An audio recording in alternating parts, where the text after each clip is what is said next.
오늘 본문은 읽기 시작하는데 너희는 하나님을 본받는 자가 되라. 그래서 우리가 다 마음으로는 있어요. 하나님을 본받아야겠다. 근데 문제가 뭐냐? 하나님이 어떤 분인가? 내가 무엇을 본받아야 하는가를 발견을 못하는 거예요.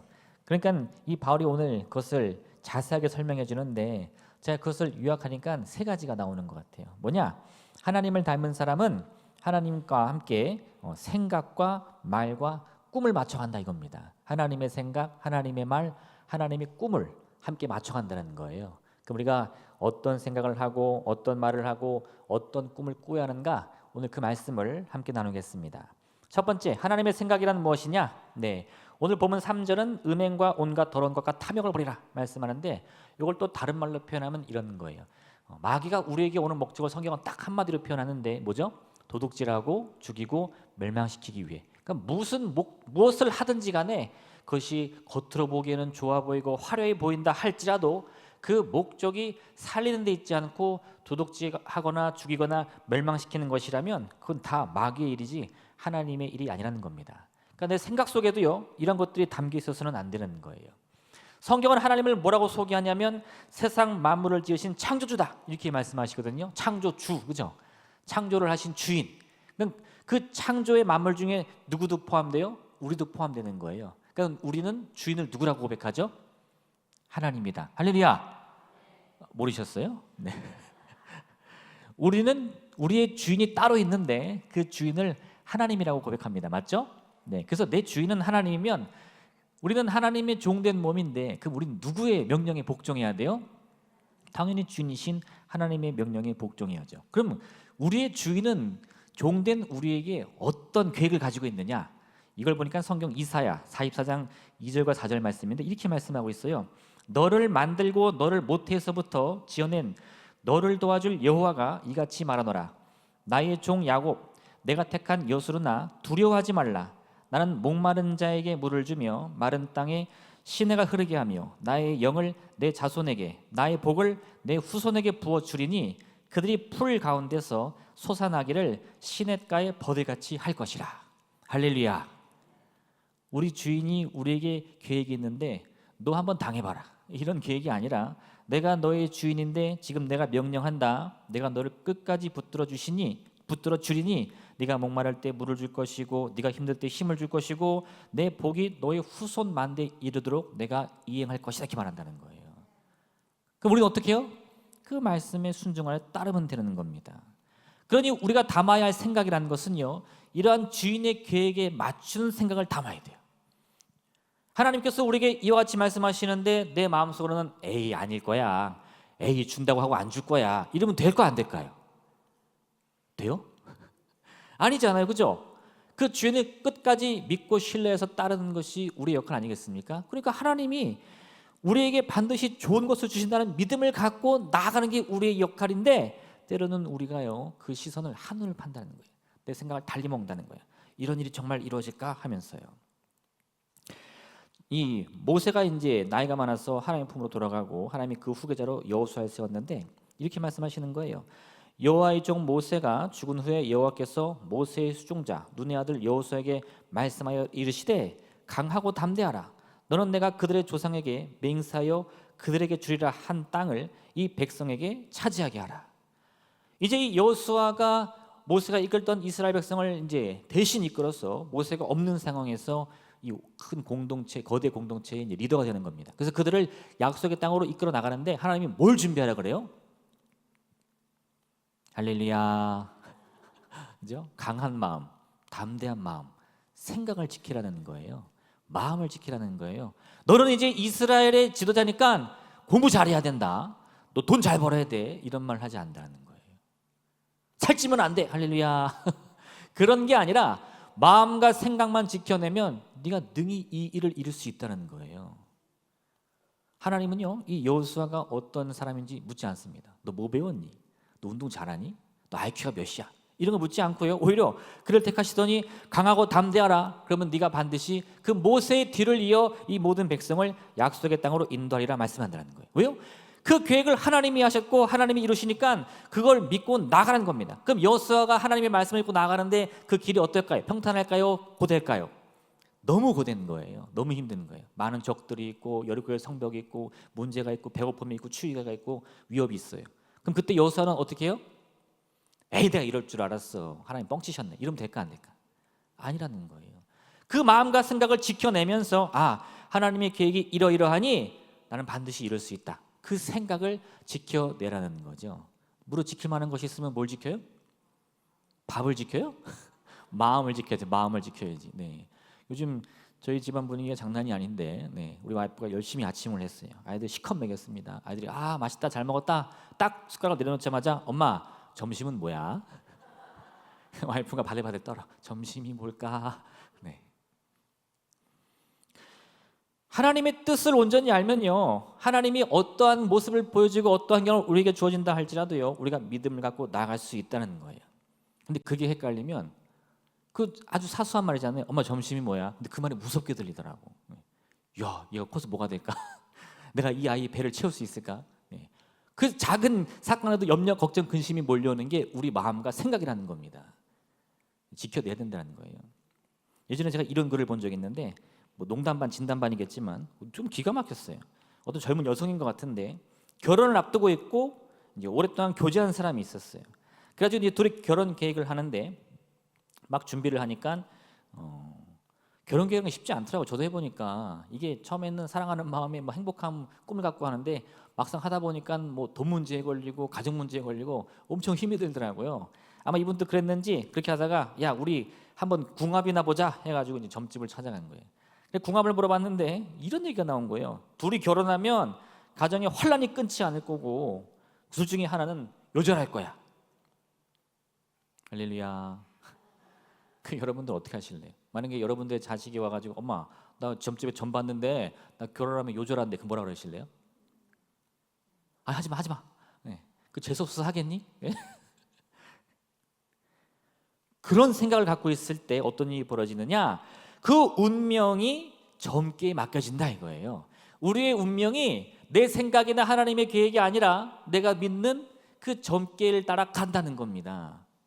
그 점을 잘 보는 게 아니에요. 내가 스스로 선택한 거야. 내 운명의 주인은 이 점쟁입니다. 내 운명의 주인은 이 점괘입니다. 스스로 선택해서 나아가니까 정말 그 가정에 환란과 우환이 끊이지 않고 뭐 심지어는 그렇죠? 요절한 일도 벌어진다 이거죠. 나중에 아이고 그 점쟁이 용했네. 여러분 속지 마세요. 여러분 스스로 선택한 거라니까. 마음을 지켜내지 못하니 하나님의 계획이 틀어져 버리고요. 우리 스스로가 말 그대로 제 갈 길로 가서 마치 길을 잃은 어린 양처럼 목자의 음성을 듣는 게 아니라 나 혼자 쭉 하는 거예요. 그리고 목자가 날 버렸네. 엉뚱한 얘기한다 이겁니다. 그래서 성경은 뭐라고 말해요? 마음과 생각을 지키는 것이야말로 우리의 생명을 지키는 것이다. 생명의 근원이 어디 있다고요? 우리 마음속에 있다는 거예요. 여러분 하나님을 닮는다는 것은 다른 게 아닙니다. 우리의 생각을 지켜내는 것인데 무엇으로 지켜요? 하나님이 나에게 좋은 계획이 있다. 이걸 믿으시는 거예요. 마치 시냇가에 심겨진 나무처럼 항상 나의 삶을 풍성히 이끌어주신다라는 믿음을 가지고 나아가는 겁니다. 어떨 때에도 때로는 그 과정에 힘이 들고 벅차다 할지라도요. 야고보서 1장에 이런 말씀이 있는데 내 형제들아 너희가 여러 가지 시험을 당하거든 온전히 기쁘게 여기라. 이는 너희 믿음의 시련이 인내를 만들어내는 줄을 너희가 알미라. 시험을 참는 자는 복이 있나니 이는 시련을 견디어낸 자가 주께서 자기를 사랑하는 자들에게 약속하신 생명의 면류관을 얻을 것이기 때문이라. 이 분명한 말씀입니다. 견뎌내고 승리하면 반드시 하나님이 예비하신 생명의 면류관이 있다 이거예요. 이걸 믿지 못하면요 그 고난 중에 견디는 것은 사실 조금 이상한 거예요. 정신이 이상한 거예요. 고통을 그냥 견뎌. 목적도 없이 바라는 것도 없이 고통이 좋고 즐기는 거지. 우린 그걸 사이코라고 부릅니다. 할렐루야. 그죠? 우린 그렇지 아니잖아요. 우린 그렇게 해서 내가 고통을 즐기며 견디는 게 아니라 이 고통의 끝에 하나님의 계획하신 승리의 면류관, 생명의 면류관이 반드시 있다고 믿기 때문에 견디는 거예요. 그게 생각을 지켜내는 것입니다. 여러분 아까도 말씀드렸지만 인생의 시험은요 항상 우리를 찾아오는데 그 목적은 다른 게 아니에요. 우리의 생명을 도둑질하고 우리를 죽음으로 내몰아서 멸망당할 운명으로 내몰기 위해서입니다. 그걸 지켜내야 돼요. 인내하며 시험을 견디면 우리의 삶 가운데는 반드시 생명의 면류관이 주어질 줄로 믿습니다. 우리가 이 믿음을 가질 때에 비로소 우리는 내가 왜 견뎌야 하며 내 생각을 지켜내야 하는지 그 의미를 찾을 수 있는 거예요. 자, 야고보는 이런 말을 했는데 너희의 생각이 부족하거나 지혜가 부족하거든 후히 주시고 꾸짖지 않으시는 하나님께 구하라. 네, 방법을 다 일러 주었어요. 우리 보고 스스로 감당하라는 것이 아닙니다. 너 할 수 있어. 너 혼자 나가서 다 책임져야지. 이거 아니라 하다 보면 안 될 때가 있고 부족할 때가 있고 낙심될 때가 있는데 괜찮아. 하나님께 나와 구하면 그 자비와 긍휼 하나님이 반드시 너를 도와주신다. 방법도 다 일러줬다는 겁니다. 그러니 우리가 해야 할 일은 딱 하나예요. 하나님을 닮는다. 생각을 지켜내는 겁니다. 오늘 이 귀한 믿음을 가지시고요, 여러분의 마음속에 있는 그 생각을 지켜내므로 하나님의 생명의 멸류관을 얻는 여러분 되시기를 주님의 이름으로 부탁드립니다. 두 번째는 뭐라고요? 말의 습관을 하나님과 맞추는 겁니다. 하나님께서 이 말씀을 우리에게 여러 가지 주셨는데요, 성경은 그 말씀 자체가 능력이라고 말하는 거예요. 하나님의 말씀은 그 자체로 능력이다. 왜요? 하나님은 말씀으로 천지를 창조하고 예수님께서는 말씀을 통해서 질병을 고치시고 귀신을 쫓아내고 풍랑을 잔잔케 하셨다는 겁니다. 그러니까 다른 게 아닙니다. 뭔가 주술이나 그런 미지의 힘이 아니라 말씀을 통해 기적들을 나타낸다는 거예요. 왜요? 그 말씀이 능력이니까. 또 하나, 성경은요, 우리 하나님의 이 성향이 상한 갈대도 꺾지 않고 꺼져가는 등불도 끄지 않는 분이다라는 겁니다.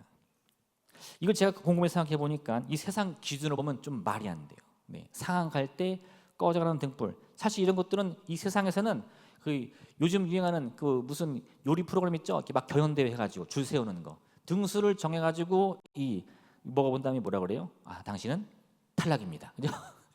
이렇게 얘기하는 게 맞는 건데 하나님은 그렇게 안 한다는 거예요. 너는 꺼져가는 등불이니 너는 탈락이다. 이렇게 얘기 안 한다는 거예요. 왜냐? 하나님께서는 이미 능력을 갖고 계신 분이에요. 그 능력의 말씀으로 만물을 창조하시고 우리의 운명을 좌지우지하시는데, 아니 하나님이 뭐가 아쉬워서 우리를 포기하겠습니까? 그러니 우리도요, 그와 같은 하나님의 그 말씀의 능력에 의지해서 우리의 말의 습관을 바꿔야 된다는 거예요. 내가 하나님을 닮아가고 있으니까. 기쁜 일이 있을 때 기쁘다가 말하는 거, 슬픈 일이 있을 때 슬프다가 말하는 것은 누구나 할 수 있습니다. 내 기분에 따라서, 내 생각에 따라서 말을 하는 것은 이건 훈련하지 않아도 되는 거예요. 그냥 그저 내가 무슨 생각을 하고 있나 하다가 툭 뱉어내면 되는 겁니다. 그런데 그와 반대로 내 기분이나 내 생각, 내 마음의 상태와 다르게 전혀 다른 말을 하는 것은 훈련이 필요해요. 마음에는 슬픔과 절망이 가득한데도 할 수 있다는 말을 한다던가, 정말 나는 도무지 할 수 없다는 생각이 드는데도 도전의 말을 하는 것은 이건 그냥 되는 게 아닙니다. 훈련이 필요하고 내 말의 습관을 길러내야 되는 거예요. 저희 습관이 얼마나 무서운지 알았는데 우리 딸이 뭐 이렇게 농담하는 가운데 아빠 나 요즘 공부하니까 시험 잘 볼 거야. 중간고사인가 봐요. 잘 모르겠는데 그렇게 말했는데 제가 나도 모르게 야 공부를 해야 점수가 오르지 이렇게 말하는 거예요. 근데 우리 딸 표정이 확 바뀌더라고. 네. 제가 아차 싶은 거예요. 생각해서 말한 게 아닙니다. 습관적으로 나온 거예요. 딸에 대한 신뢰가 없고 믿음이 없으니까 그냥 나도 모르게 나가는데 그게 우리 딸에게 상처가 되는 거죠. 그게 지금 우리 말의 습관이라는 거예요. 뭘 보면 보는 대로 그냥 나와. 아우 이거 뭐야 안 될 것 같은데. 그냥 아우 왜 이렇게 힘들어 죽겠네. 이런 말이 생각해서 합니까? 아 나는 죽어야겠다. 죽겠네. 안 그런 사람 없어요. 툭 치면 나와. 툭 치면. 왜요? 말의 습관이니까. 그러한 습관을 바꾸는 노력이 필요하다 이겁니다. 요나서를 보니까요, 요나가 물고기 뱃속에 갇혔는데 이런 말을 해요. 내 영혼이 내 속에서 피곤할 때에 내가 여호와를 생각하였더니 내 기도가 주께 이르러 싸우며 주의 성전에 미쳤나이다. 거짓되고 헛된 것을 숭상하는 모든 자는 자기에게 베푸신 은혜를 버렸사오나 나는 감사하는 목소리로 주께 제사를 드리며 나의 선을 주께 갚겠나이다. 구원은 여호와께 속하였나이다. 네. 그리고 요나를 조금 잘 몰라 그죠? 아니 그 배신해가지고 도망간 놈 아니야? 하는데 물고기 뱃속에서 그 고난 당할 때 이런 고백을 했다는 거예요. 또 하박국 선지자는요, 그 이스라엘의 멸망을 눈앞에 두고 이런 고백합니다. 비록 무화과 나무가 무성하지 못하며 포도나무에 열매가 없으며 감람나무에 소출이 없으며 밭에 먹을 것이 없으며 우리의 양이 없으며 외양간에 소가 없을지라도 나는 여호와로 말미암아 즐거워하며 나의 구원의 하나님으로 말미암아 기뻐하리로다. 이게 말의 습관이에요. 내가 처한 상황, 내 마음에 담겨있는 이 생각과는 전혀 다르게 하나님의 뜻을 담기 위해 노력하는 겁니다. 어떻게 해요? 지금 막 내 마음속에는 절망의 슬픔이 가득한데 살리는 말, 생명의 말을 하려고 노력하는 거죠. 왜 그럴까요? 그 말에 능력이 있어서 그 말이 오히려 생각대로 말을 해야만 하는 것이 아니라 내가 말을 하고 났더니 생각이 바뀌는 기적을 체험하기 위해서예요.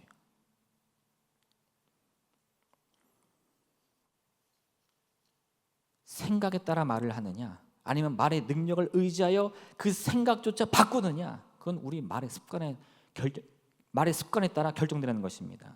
이스라엘 온 백성들이 홍해 앞에 섰을 때 모세는 이렇게 외쳤어요. 너희는 두려워하지 말고 가만히 있어서 여호와께서 오늘 너희를 위하여 행하시는 구원을 보라. 근데 그 다음에 보니까 정말 하나님이 홍해를 쫙 갈라주시고 이스라엘 백성이 마른 땅을 통해 이 홍해를 건너거든요. 그 뒤에서 막 따라오던 애굽의 병사들이 오니까 하나님 다시 그 물을 흐르게 해가지고 애굽의 병사들이 다 수장됐어요. 그걸 보자 모세가 이런 노래를 부르는 거예요. 이때 모세와 이스라엘 자손이 이 노래로 여호와께 노래하니 일렀으되 내가 여호와를 찬송하리니 그는 높고 영화로우시며 말과 그탄 자를 바다에 던지셨음이로다. 여호와는 나의 힘이요 노래시며 나의 구원이시로다. 그는 나의 하나님이시니 내가 그를 찬송할 것이요 내 아버지 하나님이시니 내가 그를 높이리이다. 여호와는 용사시니 여호와는 그의 이름이시로다. 만약 모세가요 하나님이 홍해 가를 것을 이미 막 다 보고 완전히 확신했다면 막 이런 고백이 이렇게 안 나왔을 거예요. 내가 그럴 줄 알았어. 난 미리 봤어. 막 이렇게 의시되면서 자랑하지. 막 이렇게 감격해가지고 우와 하나님 대단하시네요. 홍해를 가르시고 우리의 원수를 다 물에 떠내려 보내시고 정말 주님의 이름만 영광 받으소서. 이게 안 나온다는 거예요. 그럼 모세도 긴가민가 한 거예요. 선포할 때는 하나님이 오늘 우리를 위해 행하시는 구원을 보라. 근데 여기서는 진짠가? 이게 되나? 근데 정말 그걸 보고 나니까요 나도 모르게 이 감격과 찬송이 터져 나오는 거죠. 아멘 할렐루야 할렐루야. 네 말을 그렇게 해도 그죠? 집에 가서 하실 거죠? 네 너무 그렇게 하지 마세요. 여기서 해주세요. 다음에 집에 가서 아멘 한다고 누가 들어 그거? 하나님 들으세요? 알겠습니다. 죄송합니다. 네. 우리의 마음속에 감격이 넘쳐날 때 나도 모르게 아멘이 터져 나오는 거예요. 그게 왜 나와요? 나도 몰랐거든요. 될 줄 몰랐거든요. 말로 선포했는데 사실 나도 그걸 본 게 아니잖아. 어떻게 알아요? 믿는 거지. 근데 그 믿음이 현실이 될 때 이 모세의 찬송과 같이 아멘 할렐루야가 터져 나오는데 그 감격이 언제 오느냐? 내가 말로 고백했던 일들이 실제로 내 눈앞에 펼쳐졌을 때. 그럼 모세도 그걸 보고 나서 알았어요. 근데 그게 왜 중요하냐? 모세는 그 이전에 이미 하나님의 구원을 선포한다는 겁니다. 왜요? 믿었기 때문에.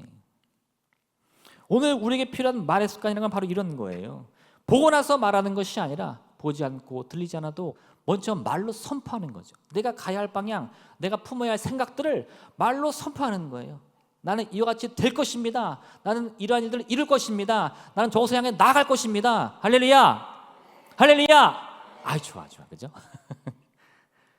그렇게 아멘 하시면서 나아갈 때 내가 했던 그 아멘의 일들이 실제 우리 삶에 일어나더라 이거예요. 이걸 경험하셔야 돼요. 할렐루야. 그래서 여러분 먼저 말을 바꾸셔야 돼요. 말을 어떻게 해요?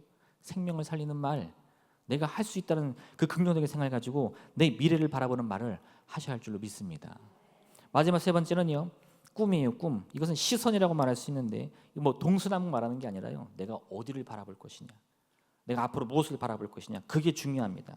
성경은 우리 하나님이 과거의 하나님이 아니라고 말합니다. 우리 하나님은 미래의 하나님이요 소망의 하나님이십니다. 그 미래에서 우리를 위한 모든 계획을 다 가지시고 지금 우리에게로 다가오시는 거예요.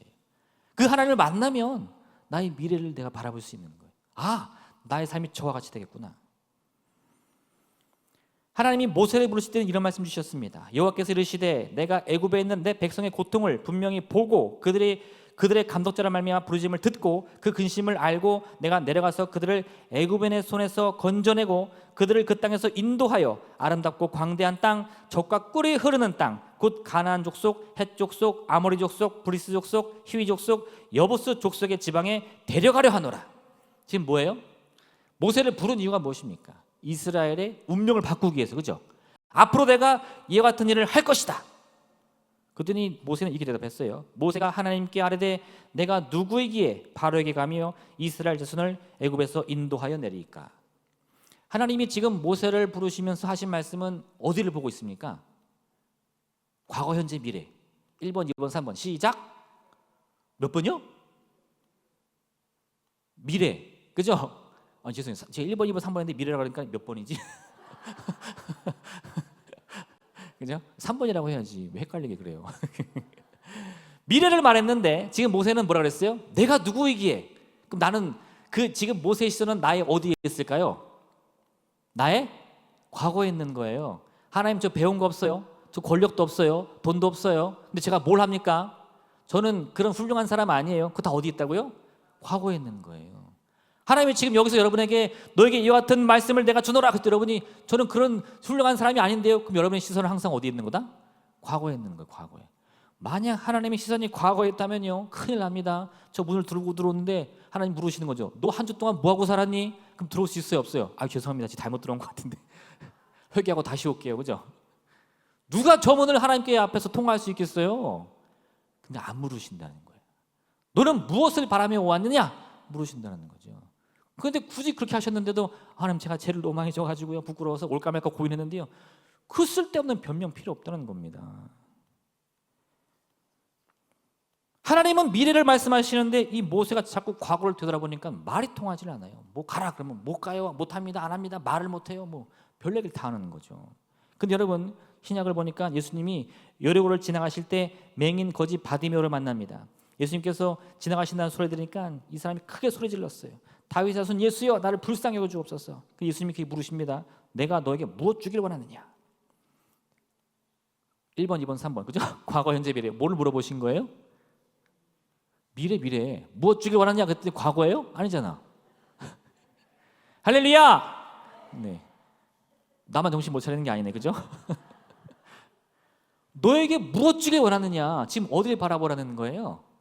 이 만남을 통해 너는 무엇을 바라보고 있느냐? 미래를 물어보시는 거예요. 그랬더니 맹인 거지 바디메오가 즉시 대답합니다. 선생님, 저는 보기를 원합니다. 그럼 이거는 과거, 현재, 미래 중에 어디 있는 거예요? 미래죠. 현재 어디죠? 현재. 손 들어. 아니, 맹인이라고 내가 몇 번 얘기했는데 맹인이 어떻게 봐요? 못 보지. 보는 건 어디예요? 미래잖아요. 미래. 예수님 만나고 내 미래에 저는 보기 원합니다. 그 뜻이에요. 예수님도 미래를 물어보셨고 이 거지 맹인 바디메오도 미래를 대답했더니 뭐예요? 말이 딱 통하는 거지. 가라! 내 믿음이 너를 구원하였느니라. 그때 이 응답이 오는 거예요. 할렐루야! 하나님이 그토록 우리의 미래에 관해서 말씀하시는데 항상 과거만 되돌아보면서 안 된다, 못합니다, 저는 아니에요, 그렇게 말하니까 말이 안 통하는 거예요. 응답을 줘도 응답인지도 모르고 누릴 줄도 모른다는 겁니다. 자격이 없어서 아닙니다. 능력이 없어서 아니에요. 시선이 잘못된 거예요. 하나님이 우리 인간을 창조하시고 이런 말씀 주셨는데 이르시되 생육하고 번성하여 땅에 충만하라. 다시 해볼까? 과거, 현재, 미래. 어디 말씀이에요? 미래. 앞으로 이런 삶을 살아가라는 거예요. 너는 생육하고 번성하여 땅에 충만한 삶을 살아가라 말하는 거지, 너 왜 그렇게 못했니? 말하는 거 아니라는 겁니다. 다음 주 우리가 예배 올 때 하나님 뭐라 부르실까요? 너 한 주 동안 뭐 했니? 이거 물으신다고요? 아니요. 너는 오늘 무엇을 기대하며 이 자리에 왔느냐 물으신다는 거예요. 할렐루야. 할렐루야. 한번 물어보세요, 여러분 스스로에게. 나는, 할렐루야. 자, 시작. 나는 무엇을 바라고 이 자리에 있는가? 대답해 보세요. 네. 그게 없다면 여전히 여러분은 과거를 보는 겁니다. 그걸 갖고 오셔야 돼요. 하나님은 반드시 물으신다니까요. 이 은혜의 자리, 축복의 자리, 네가 바라는 은혜는 무엇이냐? 아이, 좋은 거 주세요. 그거 뭐 그냥 기럽고 힘든데 짜장면 짬뽕 무슨 상관이에요? 그거 아니라는 거예요. 내 마음에 꿈이 있고 소망했을 때 하나님께서 너 무엇을 보면서 왔느냐? 하나님, 저 보길 원합니다. 위로받기 원합니다. 치유받기 원합니다. 내 꿈을 말하고 하나님 그 응답 주실 때, 야, 이게 내 응답이구나, 이게 하나님의 능력이구나, 그걸 고백할 수 있다는 거예요. 우리의 시선이 과거에만 연결되어 있다면 우리는 항상 죄만을 바라보게 됩니다. 왜요? 우린 죄인이니까. 아이고 주여, 아이고 주여. 그 나가. 다음 주에 와서 뭐해? 아이고 주여. 또 끝났어요. 예수님이 무엇 때문에 십자가를 지셨습니까? 무엇 때문에 그 고통을 당하셨어요? 그 죄값을 청산했다, 입술로만 고백하시면 안 됩니다. 그걸 바라보셔야 돼요. 예수님께서 나를 위해 생명 버리셨으니 내게 다가올 미래는 어떠한 모습일까? 기대를 가지고, 소망을 가지고, 꿈을 가지고 바라봐야지. 그 항상 울고불고 짜고 그거 아니라는 거예요. 그렇게 우리가 이 죄의 문제에서 예수님의 십자가를 의지해 벗어나는 순간 우리에게 펼쳐진 새로운 미래를 바라보게 될 줄로 믿습니다. 그리고 그 미래가 곧 우리의 오늘이 될 줄로 믿습니다. 그게 우리가 살아가야 할 이 신앙의 모습인 거예요. 세상의 수많은 사람들은요, 항상 우리의 과거에 대해 묻습니다. 당신은 어떤 사람입니까? 당신은 어떻게 살아왔습니까? 당신 지금 가지고 있는 것은 무엇입니까? 그때마다 우리는요, 거기에 귀를 기울이면 마음이 상하는 거예요. 아, 나는 왜 가진 게 없을까? 나는 왜 배운 게 없을까? 왜 나는 할 줄 아는 게 없을까? 아니요, 여러분, 제가 아까 말씀드렸죠. 내 생각을 도둑질하고 내 소망을 죽이는 것은 누구라고요? 그건 마귀예요, 마귀. 거기에 귀를 기울이면 마귀가 내 운명의 주인이 되는 겁니다. 그런 소리가 아무리 들려도요, 가진 것이 없어도, 배운 것이 없어도, 빈손 들고 주님께 나가도 하나님의 뜻은 반드시 이루어지리라 라며 승리의 고백으로 나아가는 게, 그게 하나님을 닮아가는 삶이에요. 생각을 지켜내고요, 말의 습관을 바꾸고 꿈을 꾸는 것이 곧 하나님의 자녀인 우리가 이뤄야 할 인생인 줄로 믿습니다. 앞으로 그 귀한 삶을 사시는 여러분 되시길 바랍니다. 최소한 이곳에 올 때만이라도요, 여러분, 과거는 훌훌 털어버리세요. 하나님이 안식일을 복되고 거룩하여 이 6일 동안에 모든 힘써 하던 일들을 다 멈추라고 하셨거든요. 그걸 저는 이렇게 이해해요. 세상에 살 때는 걱정 근심이 많아요. 이 경쟁에서도 이겨야 되고, 회사에서도 승진해야 되고, 사람들과의 관계도 흠이 나고 뭐가 나면 안 되고, 막 스트레스 많이 받잖아요. 주일날 딱 되면 그 끊어내는 거예요. 멈춰버리는 거예요. 왜요? 이러하든 저러하든 하나님이 반드시 좋은 것 주실 거니까 나는 그 주일 하루만큼은 좋은 꿈 꾸며 꿈을 가지고 소망을 가지고 하나님께 나아가야지. 그렇게 점을 열고 오시면 얼마나 행복하겠습니까? 그 한 주간의 모든 스트레스가 확 풀리고 꿈을 꾸며 나가는 거예요. 그리고 그 은혜로 다시 한 주간을 살아가는 거죠. 견딜 수 있다, 할 수 있다. 세상은 나를 버릴지언정 하나님은 나를 결코 버리지 않는다. 여러분, 하나님의 축복이라는 것은 다른 게 아닙니다. 우리 마음의 슬픔을 위로함 받고, 우리 육신의 질병을 고침 받고, 우리 문제를 해결함 받을 때 우리는 이 인생을 능히 살아갈 힘을 얻게 되는 거예요. 그 귀한 꿈을 꾸는 여러분 되시길 바랍니다. 인생의 모든 문제 앞에서도 하나님을 닮아가는 사람, 하나님의 이 생각을 닮아가고, 말을 닮아가고, 시선을 닮아감으로 우리의 미래를 어둠이 아닌 빛으로 꾸려가는 사람, 그 여러분 되시기를 주님의 이름으로 부탁드립니다. 우리 이 시간 함께 기도할 때 함께 그와 같은 마음의 꿈을 가지고, 하나님, 우리가 참된 빛의 자녀로서 세상의 어둠을 비추게 하여 주옵소서. 이를 위해 우리에게 필요한 것은 다른 것이 아니라 하나님을 닮아가는 삶, 하나님의 생각, 하나님의 말, 하나님의 꿈을 함께 내 마음에 담음으로 말미암아 어둠을 비추며 슬픔을 위로하며 이 모든 육신의 질병 가운데도 능히 승리하는 우리가 되게 하여 주옵소서. 우리 주님 이름 크게 세 번 부르며 간절히 기도하겠습니다. 주여!